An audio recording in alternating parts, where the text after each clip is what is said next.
ఉట్టిదే బాబాయ్, అది ఉట్టిదే. ఆటో వాళ్ళు అనేవి అయిపోతాం ఫ్రీ బస్సులు పెట్టుకుంటే. తెలంగాణలో ఎట్లా ఎడుతున్నారు, ఇక్కడ కూడా ఏడవాలి. ఆల్రెడీ 350 రూపాయలు వద్దులు ఏడ కడతాం మనం చెప్పు. అదే అర్థం కావట్లేదు కదా. వాడేమో నాశనం చేసి పోయాడు, చంద్రబాబు గారు వచ్చేమో ఫ్రీ బస్ అంటున్నారు. ఫ్రీ బస్ అంటే ఆటో వాళ్ళ ముద్ద కూడా తినం.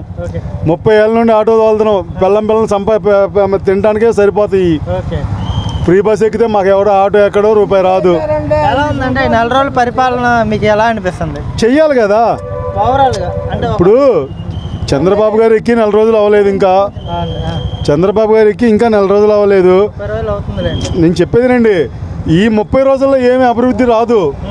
5 ఏళ్ళు అమరావతి కట్టమనండి, రాజధాని కట్టమనండి, సిటీని డెవలప్మెంట్ చేయమని చెప్పండి. అప్పుడు ఆటో వాడు ఎక్కడైనా తిరిగితే రూపాయి ఉంటుంది. ఫ్రీ బస్సులు పెట్టుకుంటే టికెట్లు వాళ్ళు వెళ్ళిపోతుంటే మాకు ఎవడిస్తాడు? మాకు 5గురిని ఎక్కించుకుంటే 5-10 75 రూపాయలు మార్కెట్కి వస్తాయి. ఆ బస్సు కూడా ఇటేపేస్తే ఆ 75 రూపాయలు కూడా రావుగా మాకు. అది విషయం. ఆటో ఆల్రెడీ 30 ఏళ్ళ నుండి అంతంత మాత్రమే బతుకుతున్నాం. ఇప్పుడు చంద్రబాబు గారు వచ్చి మళ్ళీ ఫ్రీ బస్ అంటే అది వర్కౌట్ అయ్యేది కాదు. దాన్ని ఇప్పుడు ఎన్నో పథకాలు పెడుతున్నారు, ఎంతో చేస్తున్నారు.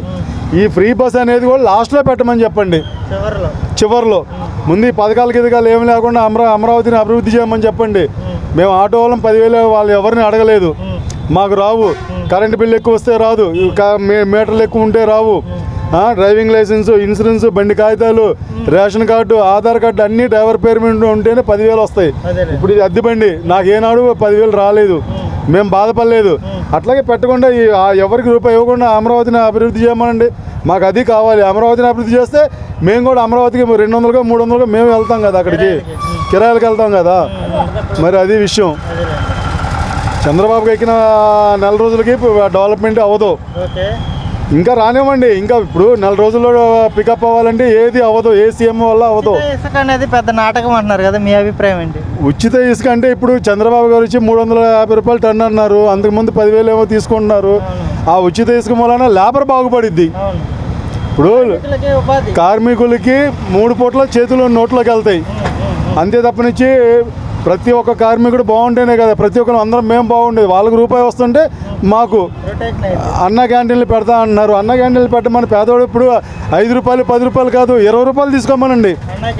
అన్న క్యాంటీన్ పెట్టి పెట్టే వాడికి 4 ముద్దలు కడుపు నిండా పెట్టమనండి. ఒక గంట వేసి, ఒక సాంబార్ వేసి, ఒక కూర వేసి, ఒక పెరిగేసి, అది కాదు 5 రూపాయలు వాల్యూ. 20 రూపాయలు తీసుకోమనండి కడుపు నిండా. ఇప్పుడు నేను ఉన్నాను, ఆ టయానికి నేను మంగళగిరిలోనో, గుంటూరులోనో, లేకపోతే విజయవాడలోనో ఎక్కడో ఉంటా, ఆకలి అవుద్ది. 20 రూపాయలు ఇచ్చి కడుపు నిండా అన్నం తింటాం కదా. 5 రూపాయలు అన్నం అది సీఎం కూడా లాస్ అయ్యేది. కొన్ని వేల కోట్లు పెట్టాలి. పోయినసారి పెట్టాడు కొన్ని వేల కోట్లు. 5 రూపాయలు వద్దు, 20 రూపాయలు పెట్టండి.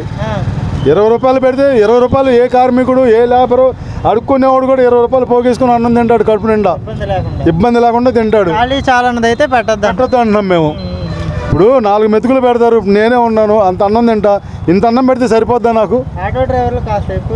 తింటాము. మరి అట్లాంటప్పుడు 20 రూపాయలు తీసుకోండి. బయట హోటల్లో 100 రూపాయలు తీసుకుంటున్నారు, మీరు 20 రూపాయలు తీసుకోండి. టిఫిన్ 20 రూపాయలకు కూడా రావట్లేదు, ఏమి 4 ఇడ్లీ 20 రూపాయలు తీసుకుంటున్నారు. అందుకనే తీసుకునే 20 రూపాయలు అయినా సరే కార్మికుడికి కడుపు నిండా పెట్టండి. అది సీఎం గారికి నాది వినిపిస్తే 100 దేవుళ్ళు మొక్కున్నట్టు లెక్క. అవునా కదా? పవన్ కళ్యాణ్ గారి పనితీరు ఎలా ఉంది?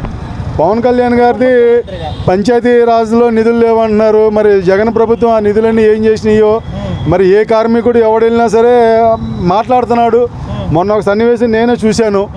మన గుణదల పోలీస్ స్టేషన్ పరిధిలో ఒక అమ్మాయి వెళ్ళిపోయి 4 రోజులైంది.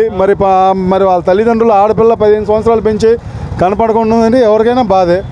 మరి మన పవన్ కళ్యాణ్ గారి దగ్గరికి వెళ్ళారు, తల్లిదండ్రులు వాళ్ళు ఏడ్చారు, మొత్తుకున్నారు. అక్కడ ఎక్కడో జమ్ములో ఉన్న అమ్మాయిని తీసుకొచ్చారు.